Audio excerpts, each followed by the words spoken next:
Muy buenos días, queridos alumnos.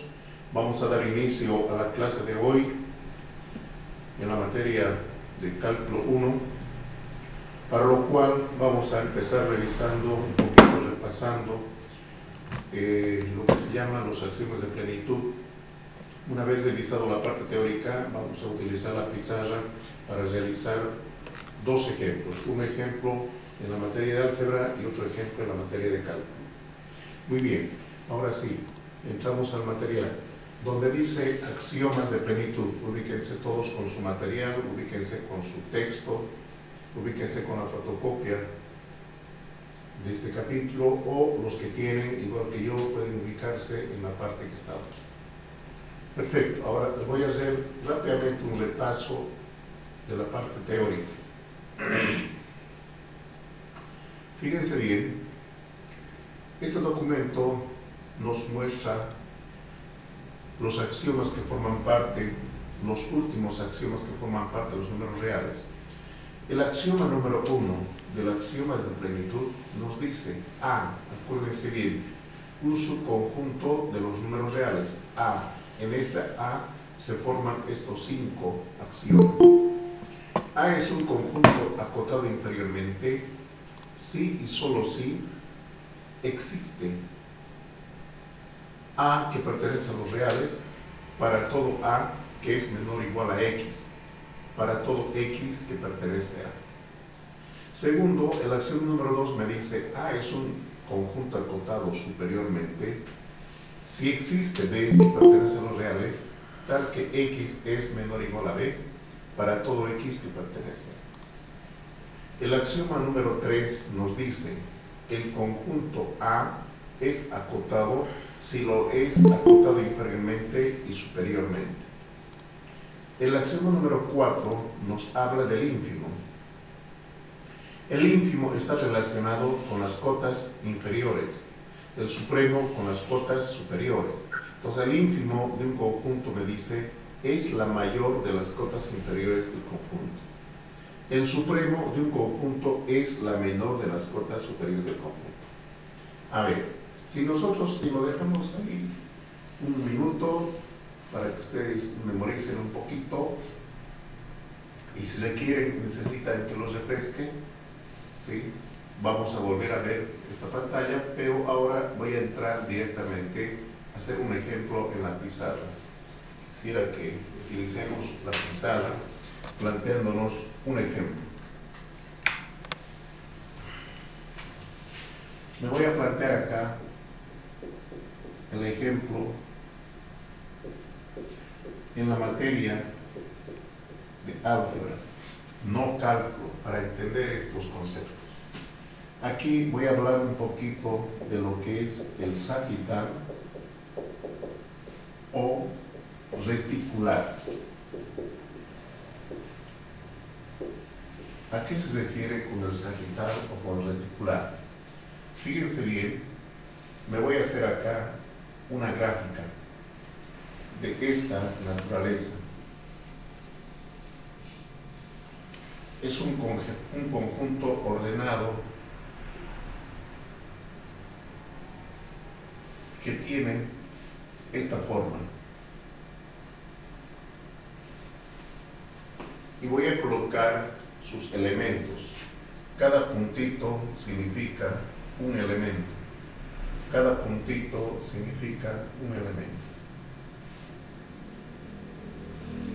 Y como está ordenado, voy a empezar por el 1, 2, 3, 4, 5, 6, 7, 8, 9, 10, 11 y 12. Ahí lo tenemos como información, como dato, porque voy a tener varios, además, no solamente uno, sino varios datos. El primer dato llegaría a ser el conjunto universal y lo anotamos de la siguiente manera: 1, 2, todos los elementos que están en el sagital, 3, 4, 5, 6, 7, 8, 9, 10, 11 y 12. ¿Puedo ampliarlo? Muy bien. Entonces aquí voy a continuar 10, 11 y 12. Perfecto. Ahí está el conjunto universal. Dentro de este conjunto universal vamos a formar el subconjunto A. Y observen bien lo que vamos a hacer en el subconjunto A. Voy a simplemente ver estos elementos que forman parte de A. Es un subconjunto formado por los siguientes elementos. A tiene que ser subconjunto del universal. Entonces, 2, 1. A está formado por los elementos 6, 7 y 9. Entonces, la pregunta que nos hacemos ahora, ¿A es subconjunto del universal? Sí, es verdad. El 6, el 7 y el 9, 6, 7 y 9 forman parte del universal, es una partecita del universal. Una vez que hemos cumplido con esto, ahora necesito ingresar a la tercera parte, que son en realidad los axiomas de plenitud. Entonces aquí vamos a entender esos conceptos teóricos que estamos señalando. El primer axioma es el axioma número 1 y nos dice que el conjunto A es un conjunto acotado inferiormente si cumple, ¿sí?, lo siguiente. Se llaman cotas inferiores. ¿Cuáles son las cotas inferiores? Fíjense bien. Son todos los números que anteceden a todos los elementos que tiene A. Yo incluiría incluso, tal vez ampliando un poquito A, para que me entiendan. ¿Sí? Está bien. A ver, ¿cuáles son los elementos que tiene A? 6, 7, 9. ¿Cuáles son los elementos que anteceden a estos tres? El 4 antecede al 6, antecede al 9. El 5 a través de antecede al 7 y al 9. Entonces el 4 y el 5 no pueden ser cotas inferiores porque el 4 no antecede al 7 ni el 5 antecede al 6. No hay una flecha de relación. En cambio el 3 por intermedio del 4 antecede al 6 y al 9. El 3 por intermedio del 5 antecede al 7 y al 9. Por lo tanto el 3 se convierte en un elemento de la cota inferior. Y todos los elementos que están por debajo de la cota inferior, como el 1 y el 2, también forman parte de las cotas inferiores. Entonces, aquí voy a anotar que las cotas inferiores son en forma ordenada 1, 2, 3. Son los elementos que están antecediendo a todos los elementos de A, menos el 4, menos el 5. Repito, ¿por qué? Porque el 4 antecede al 6 y al 9, pero no antecede al 7. El 5 antecede al 7 y al 9, pero no al 6. Entonces no son el 4 ni el 5. En cambio el 3, por intermedio del 4, antecede al 6 y al 9. Por intermedio del 5, antecede al 7 y al 9. Pues a todos está antecediendo el 3 y los que están menores al 3 también están antecediendo. Segundo, el axioma número 2 me dice cotas superiores. Entonces, ¿cuáles son las cotas superiores? Las cotas superiores son los elementos que están por encima de todos los elementos que tiene A. Por ejemplo, el 6, ¿no es cierto?, por encima está el 8. Pero no está el 8 por encima del 7 ni por encima del 9. No hay una relación de esta naturaleza. El 10 está por encima del 7, pero no está por encima del 6 ni está por encima del 9. No podría ser ni el 8 ni el 10. En cambio el 9 sí. El 9 está por encima del 6, está por encima del 7 y está por encima del mismo. Entonces el 9 ya es una cota superior. Y los elementos que están por encima de este número, como el 11 y el 12, también forman parte de las cotas superiores. Entonces lo anotamos. El 9, el 11 y el 12. Ahora, una vez más voy a explicar por qué el 11 y el 12. Repito una vez más. El 9 está por encima del 6, por encima del 7 y por encima de sí mismo. Entonces, el 9 es una cota superior, porque está por encima de todos los elementos que tiene A. Por encima del 9 está el 11 y el 12. ¿Qué quiere decir? El 11 a través del 9 está por encima del 9, del 6 y del 7. El 12 está por encima del 9, por lo tanto está el 9 por encima del 6 y del 7. Por eso forman parte el 11 y el 12 de las cotas superiores. Entramos al axioma número 3 y me dice, este conjunto A que está formado por 6, 7 y 9, si tiene cotas inferiores y si tiene cotas superiores, entonces es un conjunto acotado. Repito una vez más, si tiene cotas inferiores y tiene cotas superiores, entonces este conjunto A, que es su conjunto universal, es considerado como acotado, así a secas, acotado. ¿Por qué es acotado? Porque tiene cotas inferiores y tiene cotas superiores. Muy bien, entramos al axioma número 4. ¿Qué me dice en el axioma número 4? Me está hablando de las cotas inferiores. Por eso aparece esta I aparece aquí. Entonces, es un conjunto formado, fíjense bien, de acuerdo a la teoría, el mayor de las cotas inferiores, el mayor de las cotas inferiores se llama ínfimo. En este caso debería ser el 3. Repito, está relacionado con las cotas inferiores. A ver, entremos al axioma número 5. En el axioma número 5 está relacionado con las cotas superiores. Entonces, esta S, aquí lo copio minúscula, y es un conjunto formado, fíjense bien, nos dice, el menor de las cotas superiores, se llama supremo. En este caso llegaría a ser el número 9. El supremo de las cotas superiores.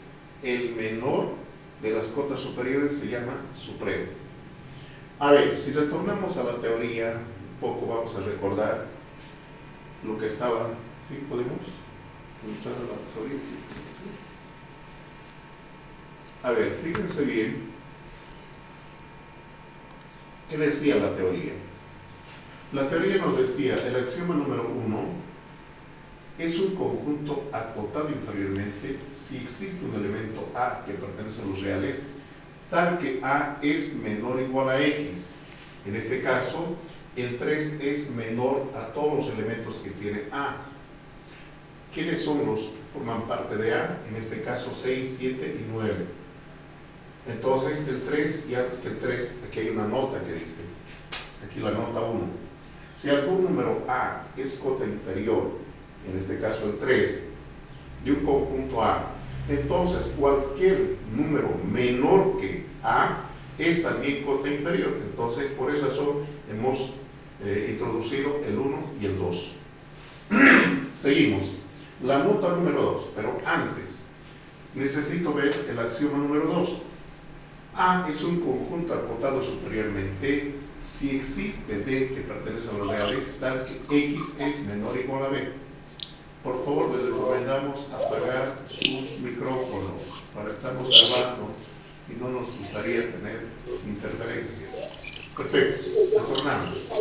Si existe B que pertenece a los reales, tal que X es menor o igual a B, para todo X que pertenece a, quiere decir lo siguiente. Estoy en el axioma número 2.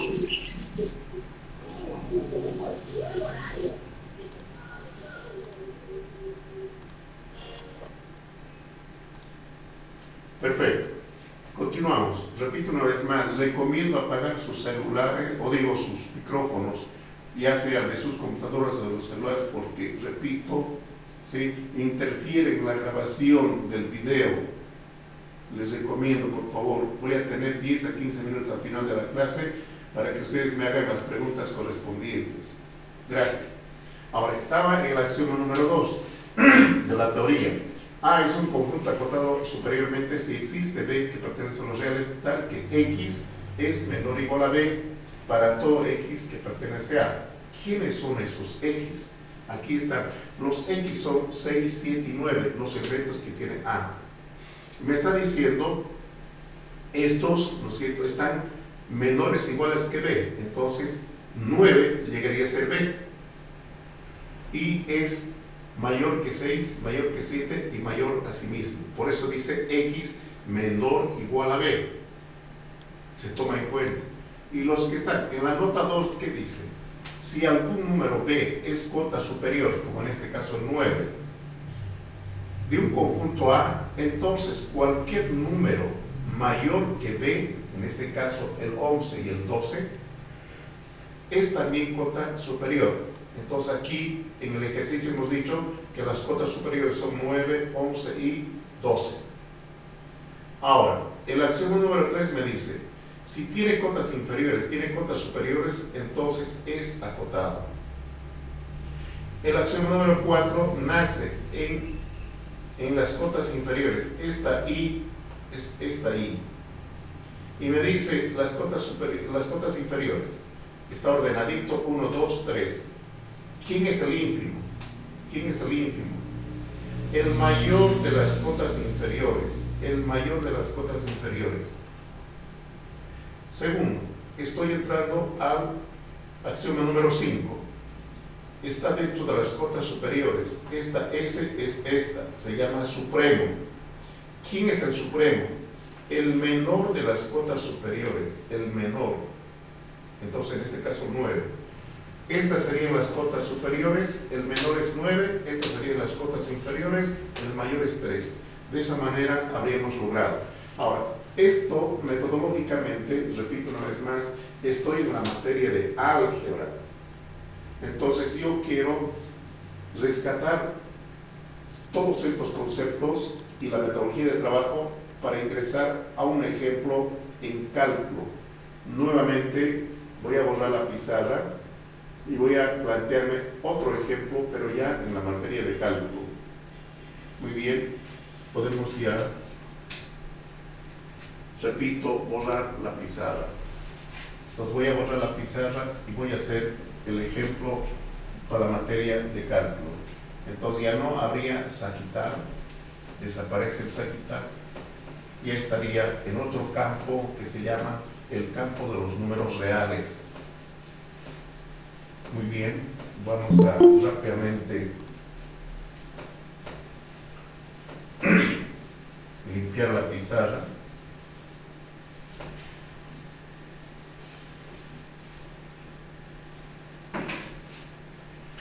Y nos planteamos el ejemplo.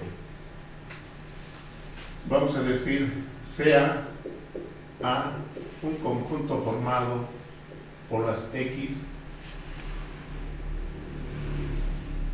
tal que X, incluso lo puedo colocar acá, pertenece a los reales, tal que X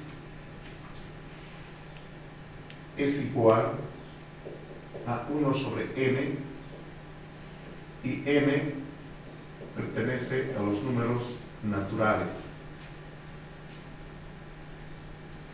Por lo tanto, me pide determinar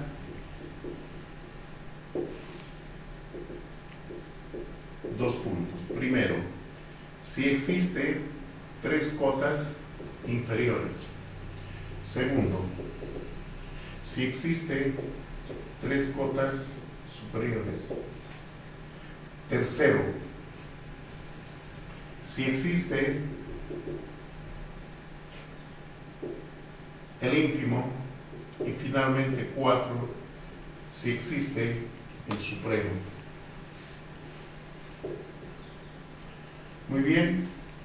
Y también quiero saber si A es acotado o no es acotado. ¿Es acotado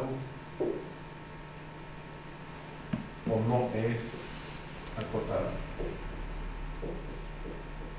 Muy bien. Una vez que tengo planteado el ejemplo, voy a dar solución al problema. Metodológicamente, lo primero que tengo que tener en los datos es ¿quién es el conjunto universal ahora acá?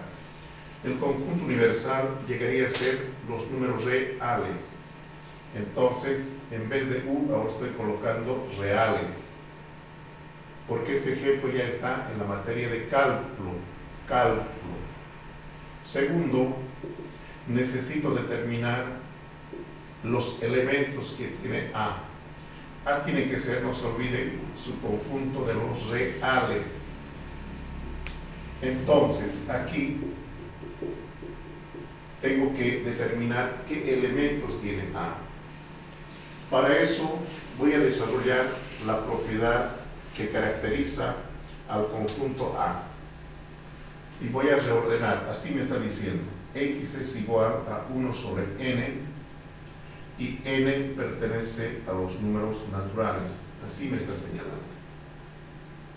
Entonces, yo lo voy a reordenar esto y voy a colocar N pertenece a los naturales y X es igual a 1 sobre N. ¿Cuál es el propósito? De que esto tiene que formar parte de A. Las X tienen que ser parte de A. Entonces, empiezo. El 1 pertenece a los naturales y aparece el primer elemento, X sub 1. Y aquí coloco 1 sobre 1 y me da 1. Y este pertenece al conjunto A. Entonces, esto es verdad. 2 pertenece a los números naturales y X sub 2 es igual a 1 sobre 2. Y este necesariamente pertenece a, también es verdad. Tengo el número 3 que pertenece a los naturales y X sub 3 es igual a 1 sobre 3, que también pertenece a. Esto también es verdad. Continuamos. ¿Puedo seguir la pizarra ampliada? ¿Por otro lado? No, ¿puedo seguir ahí? ¿Sí? Perfecto. Voy a separar un poquito la pizarra y voy a continuar. ¿Qué pasa si tengo el 4 que pertenece a los naturales y X sub 4 es igual a 1 sobre 4 y este tiene que pertenecer a? Entonces, si esto es verdad, ustedes ya están viendo los elementos que están formando parte de A. Y así sucesivamente hasta llegar al número 100, por ejemplo. Pertenece a los naturales y el elemento X sub 100 es 1 sobre 100. Este necesariamente tiene que pertenecer al conjunto A. Y así sucesivamente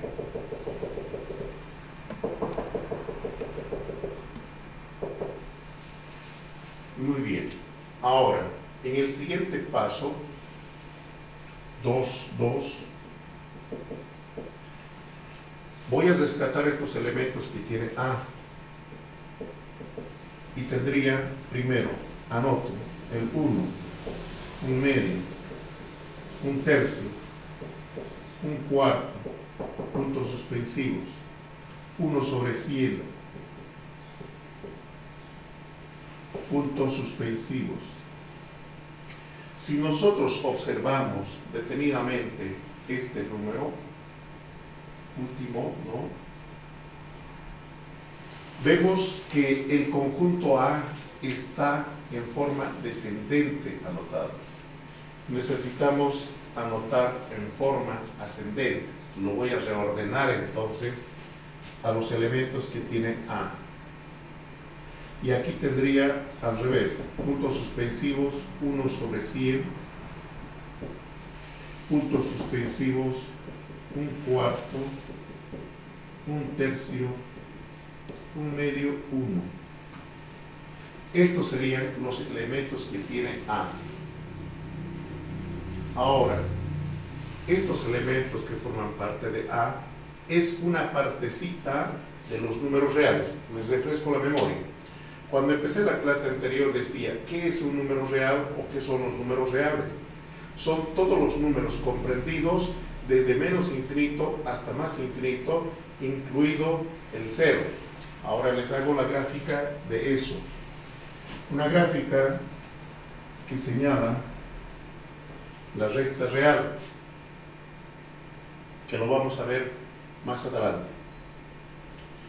En esta recta real voy a anotar los elementos que tiene. Por ejemplo, había dicho desde menos infinito hasta más infinito, incluido el 0. Perfecto. Entonces, podemos un poquito, ¿sí?, observar eso, y ahí va a aparecer los elementos de A. Fíjense bien, aproximadamente por acá va a estar el 1, por encima va a estar el 2, por encima va a estar el 3, aquí lo mismo, voy a tener el menos 1, el menos 2. Dentro de esto, fíjense bien, aproximadamente por aquí voy a decir que está 1 sobre 100. De ahí puntos suspensivos, ¿sí?, aparece un cuarto, la cuarta parte, un cuarto. Después aparece un tercio, la tercera parte. Después aparece un medio, más así te voy a colocar. Y así. Entonces, si me están entendiendo, exactamente aquí está el conjunto A, cuyos elementos son los que estamos observando aquí. He intentado hacer la gráfica. Fíjense bien, A está comprendido entre 0 y 1. Y esto es una partecita de todos los números reales. Entonces, estoy cumpliendo con este número 2. Es verdad. A es una partecita del campo de los números reales. Una vez que he llegado ahí, voy a borrar este lado de la pizarra para continuar. He hecho ya la segunda parte. Ahora necesito entrar a la tercera parte. Acuérdense bien aquí, necesito, si es que existe, 3 cotas inferiores, 3 cotas superiores, el ínfimo, el supremo, y determinar si A es o no acotado. Entonces, fíjense bien, continuamos acá. Voy a entrar al paso 3, paso 3. En el paso 3 necesito ver si cumplen o no cumplen los axiomas de plenitud. Punto o 2 puntos. Ahora, en los axiomas de plenitud empiezo por P sub 1. Quiero decir, ¿tiene o no tiene cotas inferiores? Veamos ahora. ¿Cuáles serían en este caso, en el gráfico, por eso he hecho el gráfico, cuáles serían las cotas inferiores? Todos los números reales que anteceden a los elementos que tiene A. Por ejemplo, en este caso, el 0, fíjense bien, el 0 está antes que todos los elementos de A. Por lo tanto, el 0 es una cota inferior. Lo anoto la cota inferior 0, aunque debía de serlo en forma ordenada. Después vamos a ordenar. Y todos los elementos que están antes que el 0, como en este caso el menos 1, el menos 2 que he anotado, que se conocen más, que están antes que el 0, también se consideran parte de las cotas inferiores. ¿Por qué? Porque anteceden. El menos 2 a través del menos 1 y a través del 0 antecede a todos los elementos que tiene A. De la misma forma, el menos 1 a través del 0 antecede a todos los elementos que tiene A. Entonces estarían formando parte el menos 1, también el menos 2. Pero normalmente siempre se tiene que hacer de forma ordenada y en forma ascendente. Entonces lo voy a reordenar, primero el menos 2, el menos 1 y el 0. Esto es bien importante para determinar el ínfimo. El axioma número 2 me dice cotas superiores. Las cotas superiores son todos los elementos que forman parte de los números reales que están por encima, ¿sí?, de los elementos de A.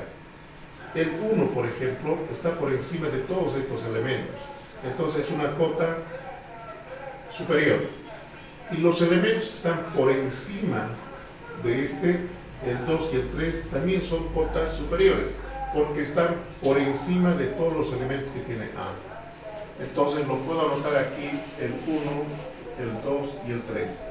Me decía el ejemplo que necesitamos determinar 3 cotas inferiores, 3 cotas superiores. Estoy cumpliendo con eso. Una vez que he llegado a esa etapa, ahora necesito saber el axioma número 3. ¿Y qué me dice el axioma número 3? El axioma número 3 me señala lo siguiente: P sub 3.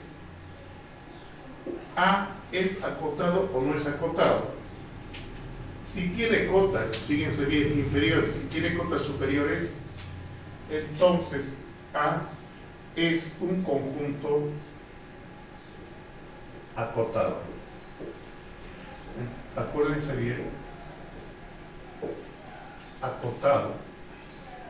¿Por qué razón es acotado? Porque tiene cotas inferiores y tiene cotas superiores. A ver, aquí un poquito hacemos una explicación. Si tiene cotas inferiores y tiene cotas superiores, estoy diciendo acotado. Pero ¿qué pasa si no tiene cotas inferiores? No es acotado. ¿Qué pasa si no tiene cotas superiores? No es acotado. Ah, pero si tiene cotas inferiores y no tiene cotas superiores, yo diría que es un conjunto acotado inferiormente. Si no tiene cotas inferiores y solamente tiene cotas superiores, no es acotado, pero le diría es un conjunto acotado superiormente, de acuerdo a lo que vamos obteniendo en la información. Pero ahora tiene cotas inferiores, tiene cotas superiores, por lo tanto es acotado. Entramos al axioma número 4. Quiero saber, ¿sí?, cuál es el ínfimo. El ínfimo está relacionado con las cotas inferiores, por eso tiene que estar bien ordenado de forma ascendente. Y nos dice, el ínfimo, en este caso sería el 0, es el mayor de las cotas inferiores. Entonces en este caso tendría el 0. Si observamos bien en la gráfica, el 0 es el mayor de las cotas inferiores. De la misma forma, el axioma número 5 está relacionado con las cotas superiores, es esta S. Entonces, observamos en las cotas superiores, ¿sí?, cómo está ordenado en forma ascendente. Entonces, de estas cotas superiores, el menor, en este caso el 1, se llama supremo. Entonces voy a anotar el 1 supremo. Aquí hay una aclaración, una nota. Vamos a revisar otra vez después la parte teórica. Puede haber más de 1 en las cotas superiores, en las cotas inferiores. En este caso, en las cotas inferiores hay 3. En las cotas superiores hay 3. Puede haber o no puede haber. Si hay, no necesariamente tiene que ser 1. Puede ser más de 1. Si fuera solamente 1, ese llegaría a ser la cota inferior. Si fuera solamente 1, esa sería la cota superior. Ojo con eso. Segunda nota. La segunda nota me dice, si existe el ínfimo, es uno solo. Si existe el supremo, es uno solo. No hay más. Si no existe, no existe. ¿Ya? Una vez que hemos llegado a esto, voy a borrar un poquito la pizarra para retornar a la parte teórica y ver si estamos cumpliendo con la parte teórica. Entonces voy a tener que borrar la parte derecha porque voy a proyectar la parte teórica. Muy bien, rápidamente entonces vamos a borrar la pizarra del lado derecho para poder ver la teoría de lo que estábamos desarrollando, para que no tengamos problemas posteriores. Y si hay preguntas, lo pueden estar anotando para que me lo hagan al final. Perfecto. Ahora sí, ¿qué pasa en la parte teórica? Fíjense bien, ¿qué decíamos? Un poquito, por favor, bajamos hasta aquí. No, al revés. Perfecto. Bien. Estamos en los axiomas de plenitud. Perfecto. Me dice, el axioma número 1, A es un conjunto acotado inferiormente si existe A que pertenece a los reales, tal que A es menor o igual que X. En este caso, en el gráfico, si observamos, ¿cierto? Era el 0, o en este caso el 0, en el lado derecho, el menos 1 y el menos 2. ¿Qué quiere decir? Esa A, fíjense bien, era el 0.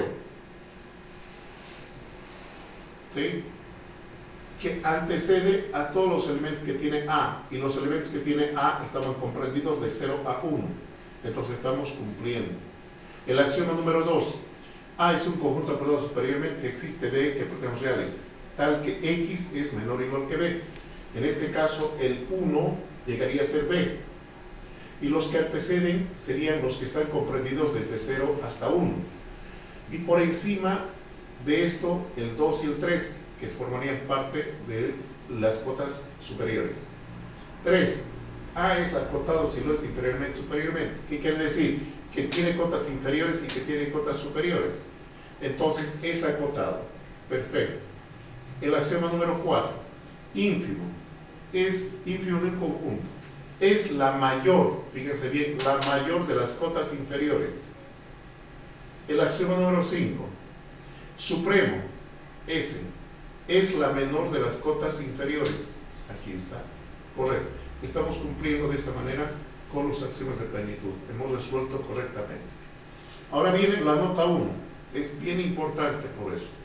Si algún número A es cota inferior de un conjunto A, como en este caso el 0, entonces cualquier número menor que A es también cota inferior. Por eso hemos anotado al menos 1 y al menos 2. La nota número 2. Si algún número 2. Si algún número B es cota superior de un A, estamos hablando del 1. Entonces, cualquier número mayor que B, mayor que 1, es también cota superior. Por eso hemos anotado 2 y 3. Perfecto. Nos dice el documento, hasta aquí es la definición del sistema de números reales, es decir, estos 21 axiomas forman parte de esta definición. Y habíamos quedado en ejemplos. Estos ejemplos he desarrollado el día de hoy, tanto para la materia de álgebra como también para la materia de cálculo. Ahora estaríamos ingresando al axioma P, nuevamente revisar. ¿Qué me dice el axioma P? Si A es un conjunto no vacío de elementos de R, donde R, ¿no es cierto? Si A es un conjunto no vacío, ¿qué quiere decir? Que tiene elementos, como en este caso A. ¿Qué elementos tiene? números que están comprendidos desde 0 hasta 1. Aunque el 0 no forma parte de A, el 1 sí forma parte de A. ¿Es acotado? Sí, es acotado. Entonces, ¿tiene ínfimo o supremo en R? Sí, el 0 es un elemento de R, el 1 es un elemento de R. El 0 no forma parte de A, el 1 sí forma parte de A, y al formar parte de A sigue siendo número real, y al no formar parte sigue siendo número real. Lo estoy cumpliendo con esto. Nota, dice. Ahora viene un ejemplo bastante interesante. Nótese que el conjunto Q, ¿qué es el conjunto Q? Los números racionales. Satisface, dice, todos los axiomas, excepto el axioma P, o sea, este. Pues el axioma, o sea, satisface todos los axiomas, quiere decir los 21 axiomas, excepto este axioma. ¿Por qué razón?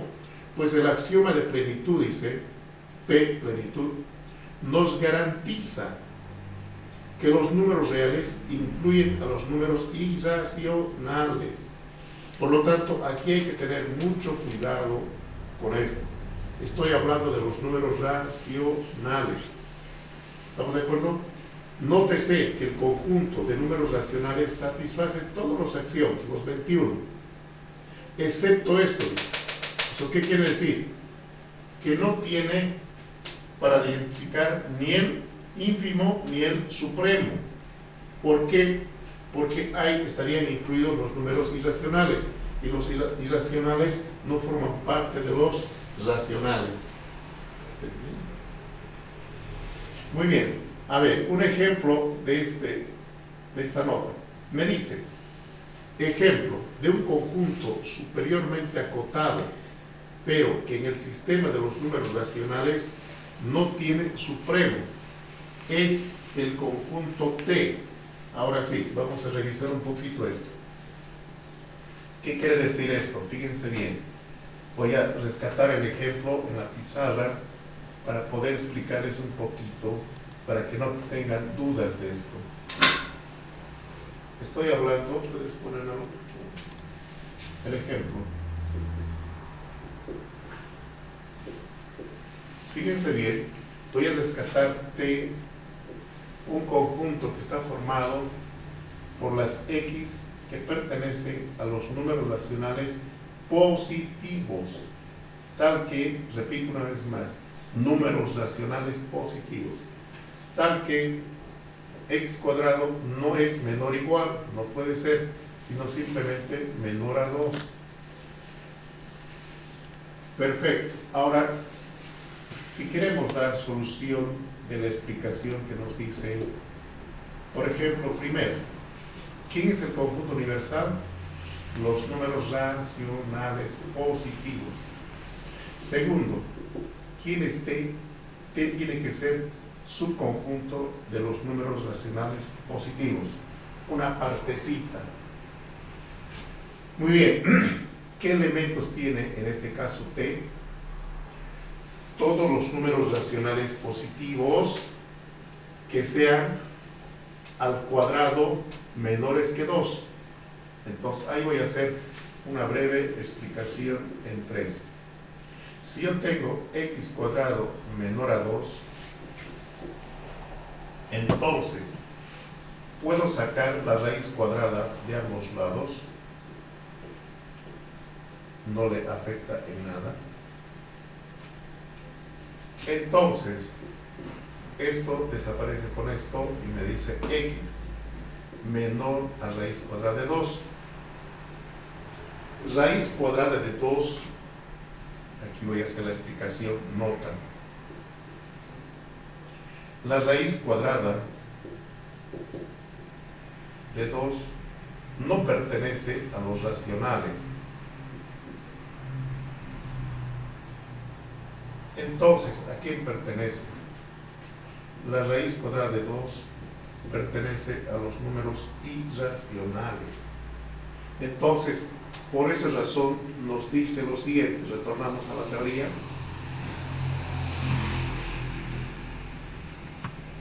Fíjense bien.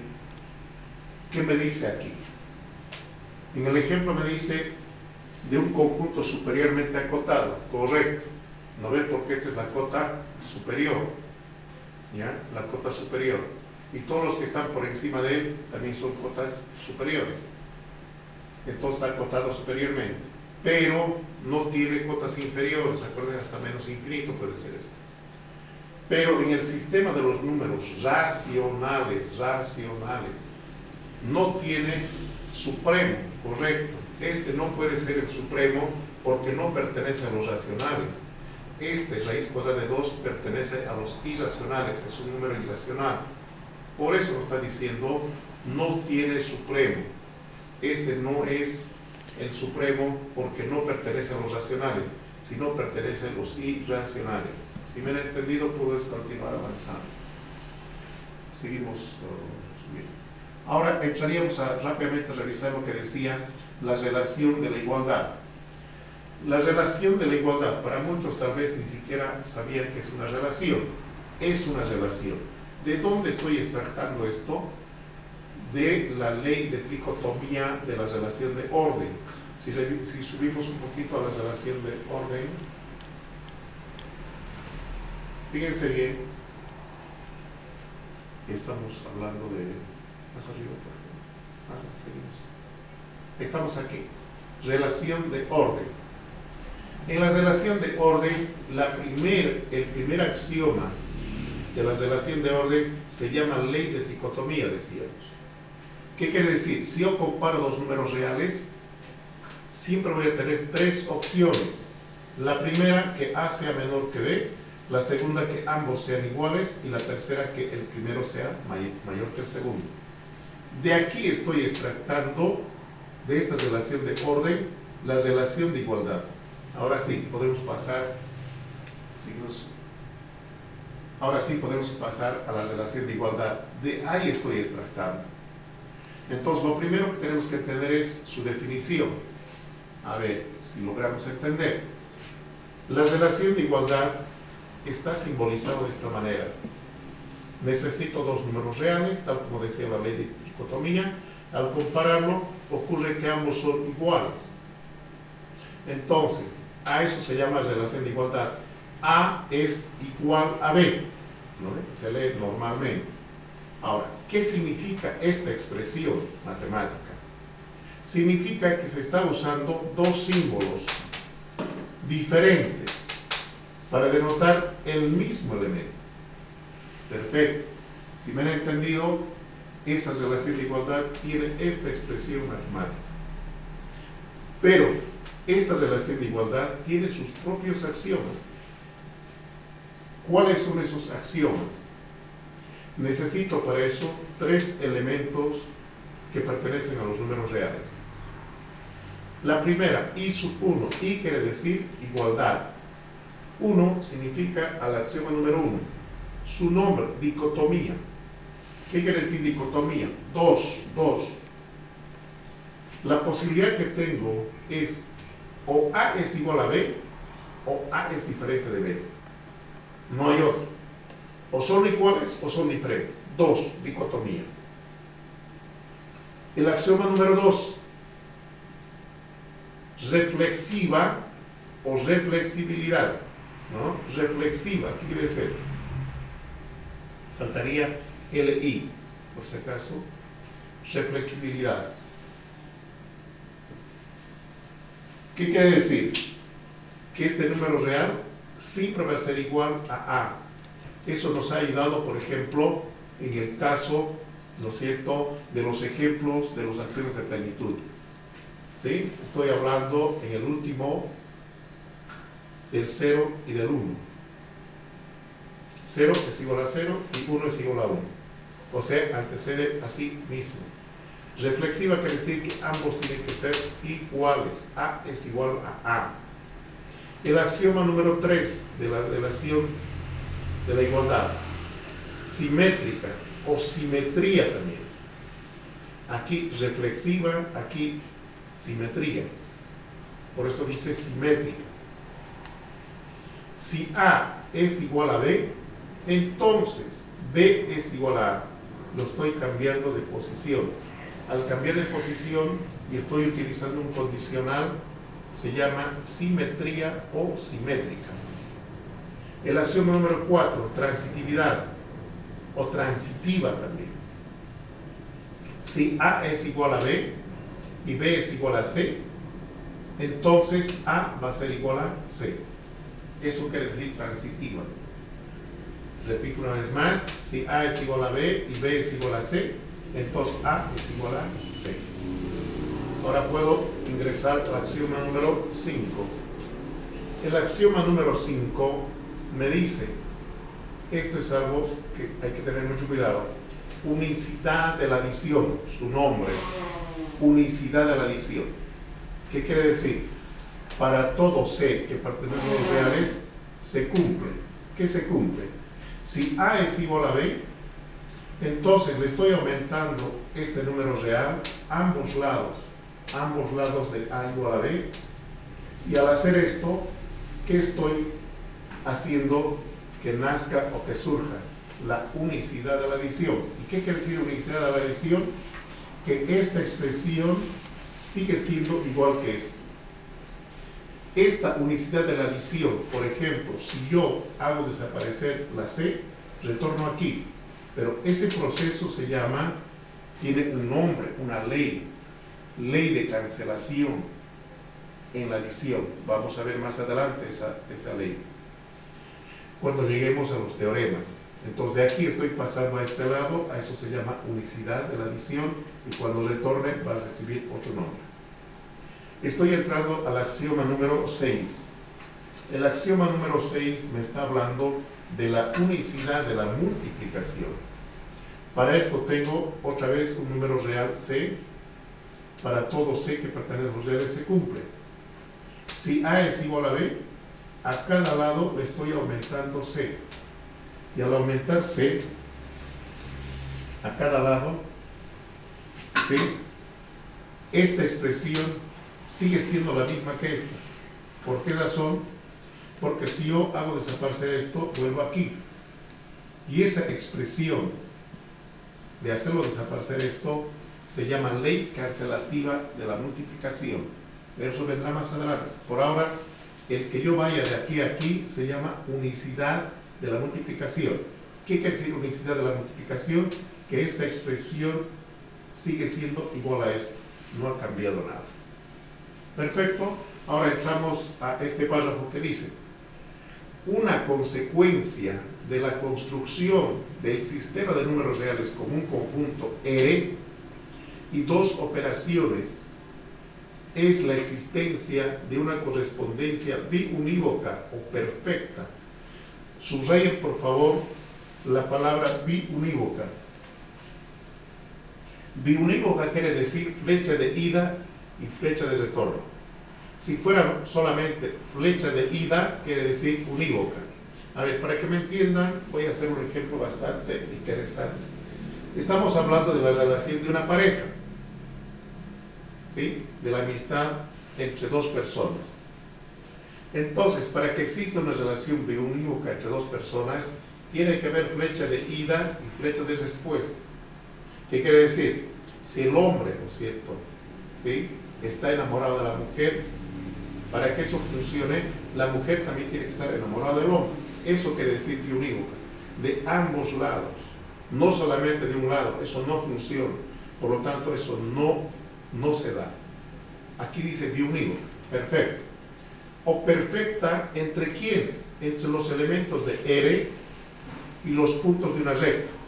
¿Cuál es la recta? Aquí está ahora.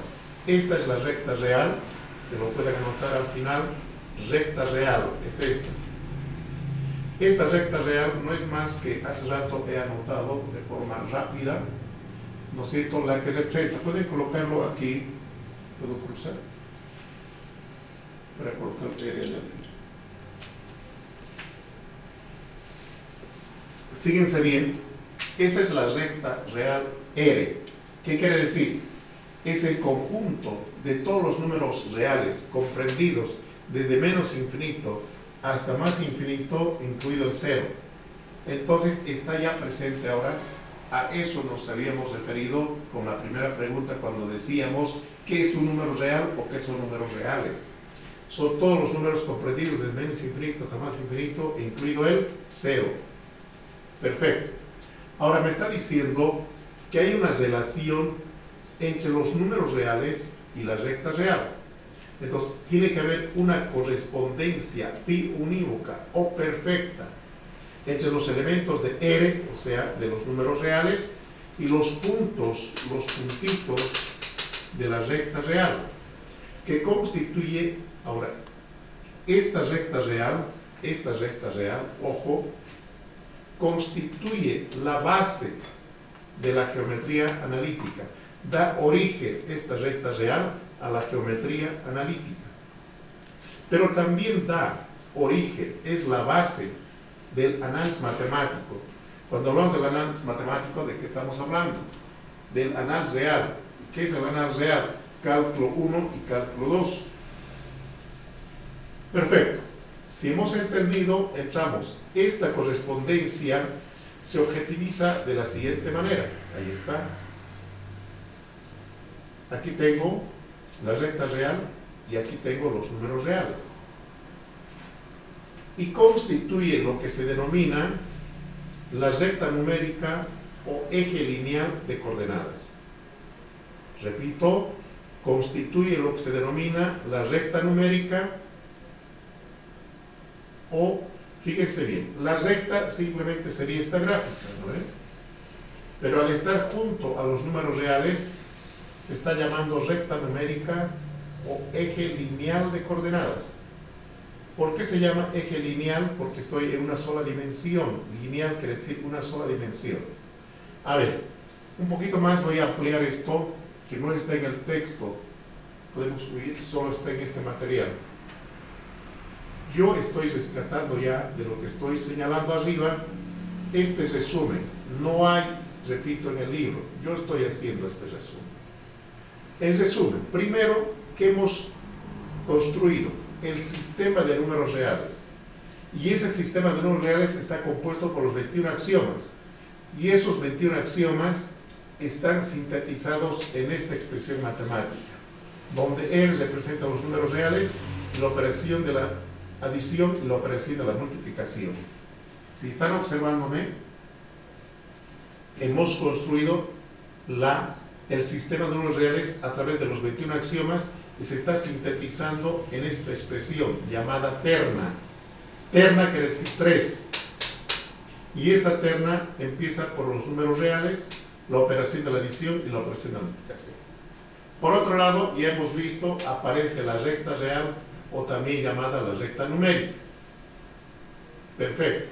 ¿Cuál es la correspondencia de unívoca que hace rato señalaba? La correspondencia de unívoca me dice, primero, que todo número real tiene su lugar reservado en la recta real. ¿Correcto? Esta es, fíjense bien, todo número real, o sea, todos estos números reales, tiene su lugar reservado en la recta real. Segundo, todo puntito de la recta real representa a un número real. Esa es la relación de unívoca. Ahora les voy a hacer una flechita para que me entiendan. Del sistema de números reales podemos pasar a la recta real. Perdón. Y de la recta real podemos pasar al sistema de números reales. ¿Cómo podemos pasar? A través de esta correspondencia de unívoca, que dice, todo número real tiene su lugar reservado en la recta real. Es esta flecha.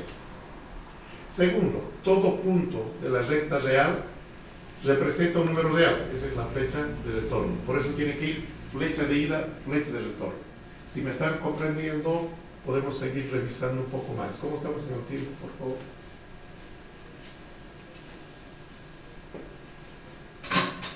Ahora sí, ¿podemos subir un poquito más?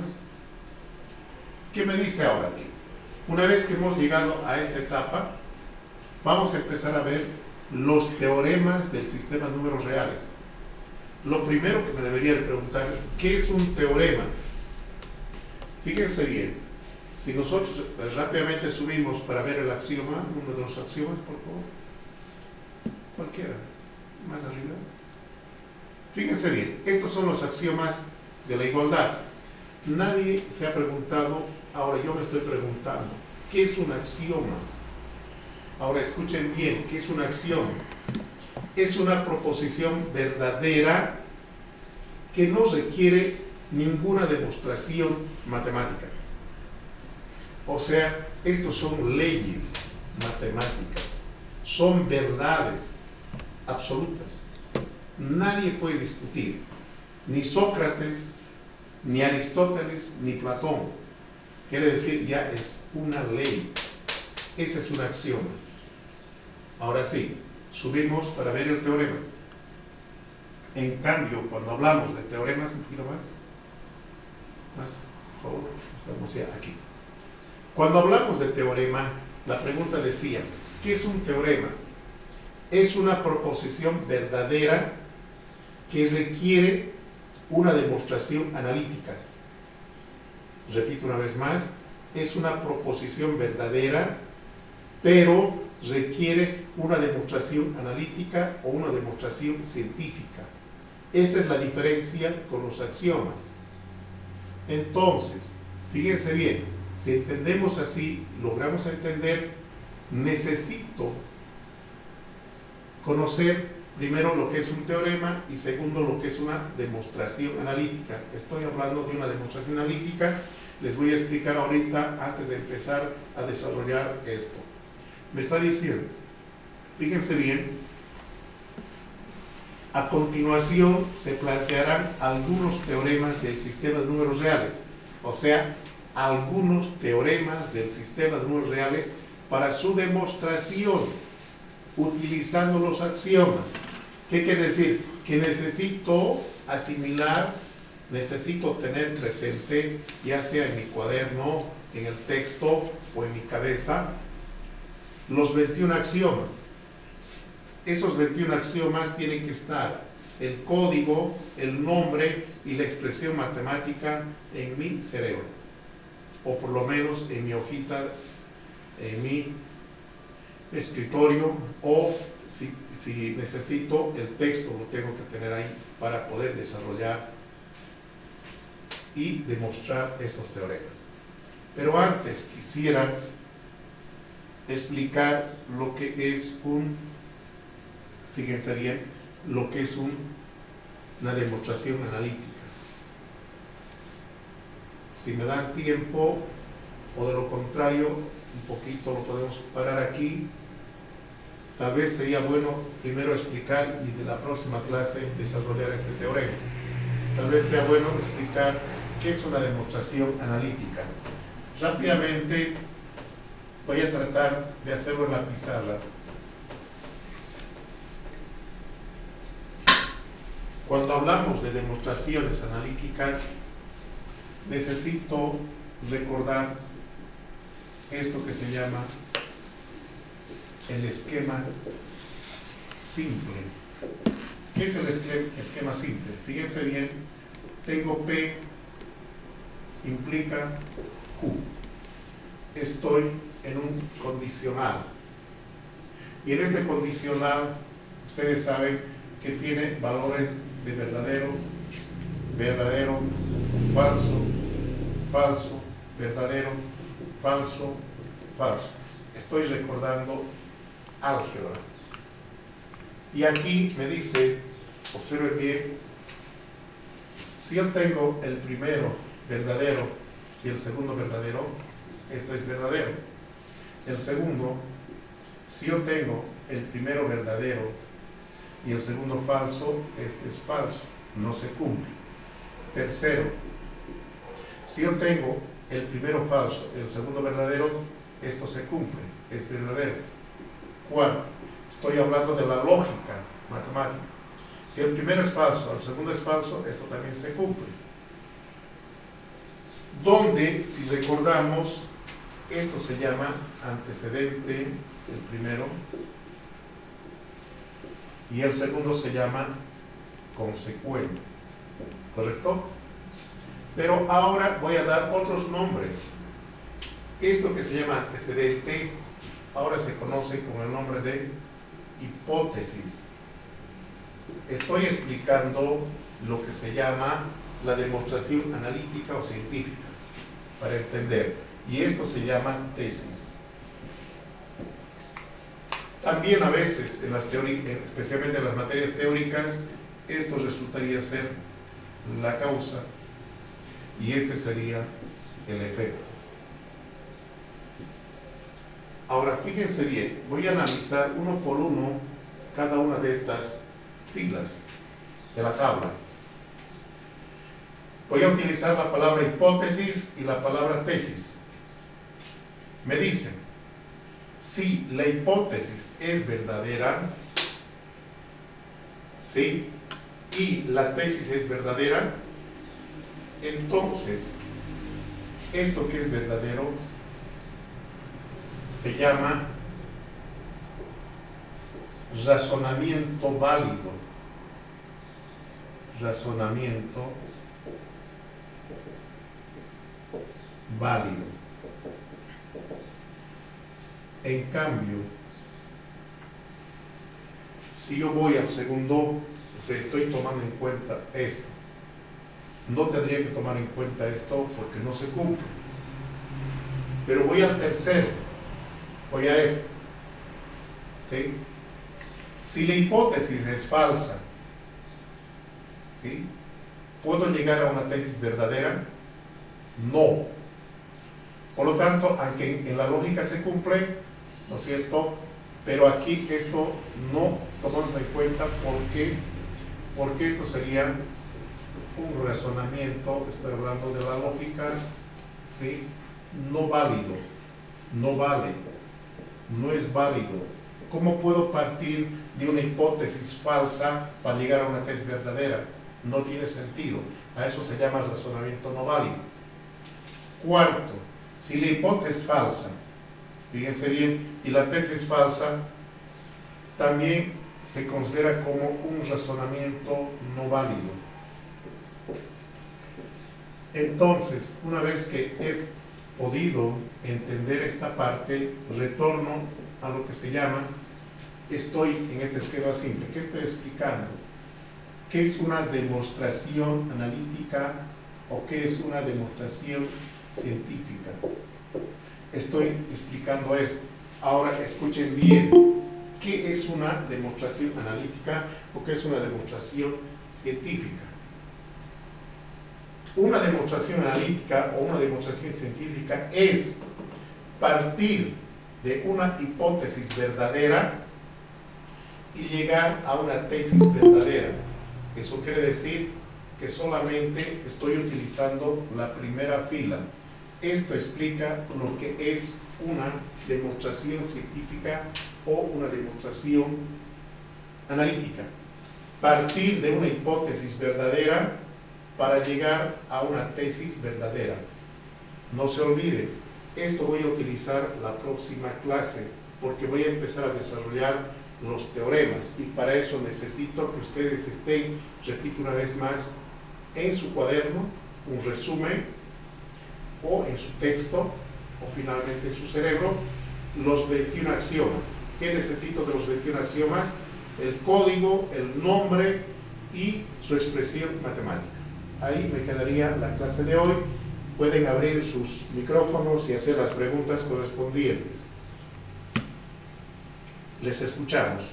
Pueden abrir sus micrófonos. Les vamos a autorizar que abran sus micrófonos y puedan hacer las preguntas que ustedes vean conveniente. Los escuchamos. Licenciado, una consulta. Dime.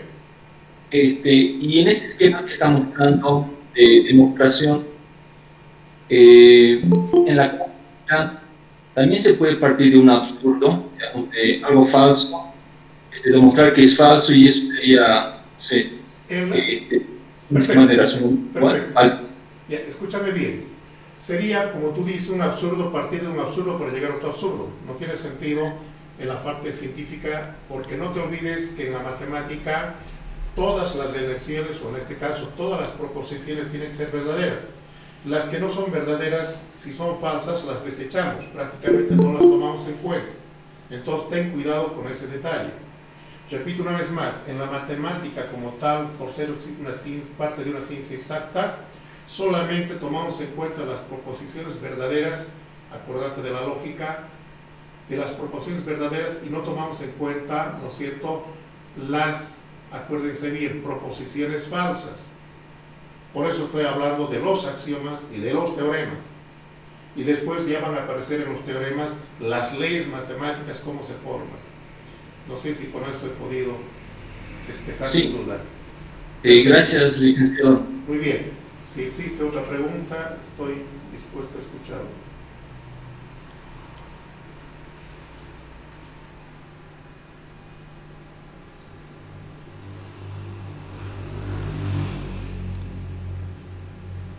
¿Hay preguntas? A ver, ¿qué me dice? Buenos días, licenciado. Dice, mi micrófono se entra dañado. Guay, qué pena, no importa. Del primer ejemplo, dice, de cálculo, sea A, ¿vale? Sí. Estamos hablando A igual, abres llaves, X pertenece a los reales, tal que X es igual a 1 sobre N, y N pertenece a los naturales. La pregunta, ¿no? ¿Puede 1,001 ser una cota superior? Sí. ¿Por qué? Porque está encima de todos los elementos que tiene A. Pero no te olvides que ese número 1,001 es un número racional. Entonces tenemos conflictos, ¿recuerdas? En el axioma P, ¿sí? Tenemos conflictos con los números racionales. Preferibles manejarse con los números mucho más conocidos, como son los números enteros. Trata de no relacionarte mucho con los racionales porque traen conflictos de entendimiento. ¿Estás entendiendo? Por eso he tomado en cuenta solamente los números naturales. ¿Perfecto? Muy bien, seguimos. ¿Qué me dice ahí? ¿Puede 0,001 ser una cota inferior? Sí, porque es... No puede ser porque tiene que ser menor que 0. Está mal eso.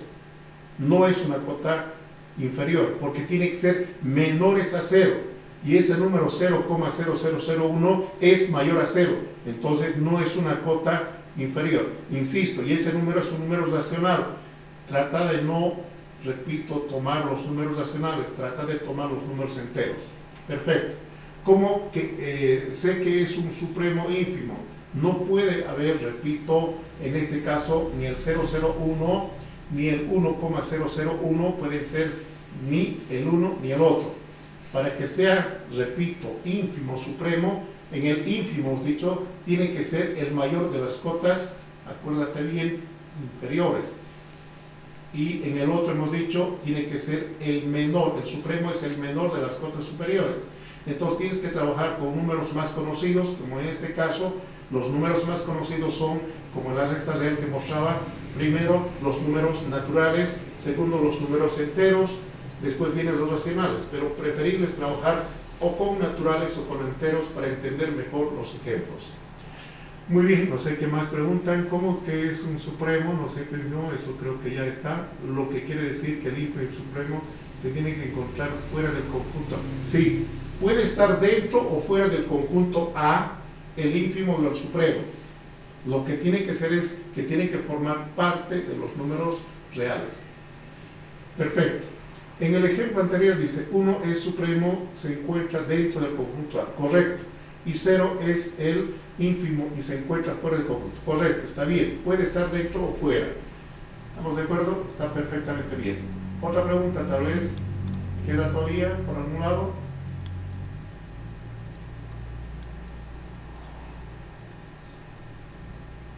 ¿Ya no hay más preguntas?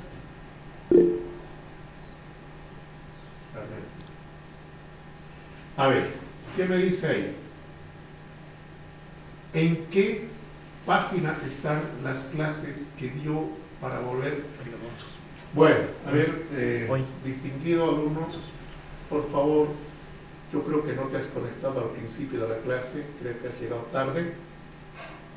Las clases están siempre en el horario. Tenemos una tolerancia de 15 minutos, de 6:45 a 7, para que se conecte, se enlace, ¿no es cierto?, a este sistema.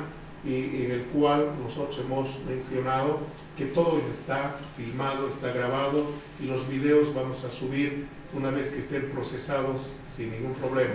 Va a estar siempre en la plataforma que estamos utilizando de la facultad, Moodle FCE. Si tú te has conectado con ellos, has podido bajar, no solamente vas a bajar el video, sino también el plan global, el material que estoy utilizando, y vamos a también ver la posibilidad de ver si tengo en algún material que pueda subir, pero suficiente con el material que estamos utilizando. Yo creo que no es necesario más material. Muy bien, si he respondido a tu pregunta, continuamos. Si hay alguna más. Licenciado, una consulta. ¿Quién eres tú? Richard Ticona. Muy bien, dime. Es respecto a estas clases, no sé si lo va a subir a la plataforma, las clases. Repito una vez más, he señalado, acabo de señalar, no sé si me estás escuchando, no sé si me estás observando, acabo de señalar que está en el Moodle de la facultad. El Moodle de la facultad es Moodle F mayúscula, C mayúscula, E mayúscula. La primera clase no está subido todavía. Repito una vez más, está en proceso. Se tiene que procesar el video para subirlo. ¿Estamos de acuerdo? Ya. Muy bien. Con eso yo creo que he respondido a tu pregunta. Perfecto. Bueno, si no hay más preguntas, aquí estaríamos concluyendo nuestra clase el día de hoy. Nos vemos la próxima clase. Muchas gracias.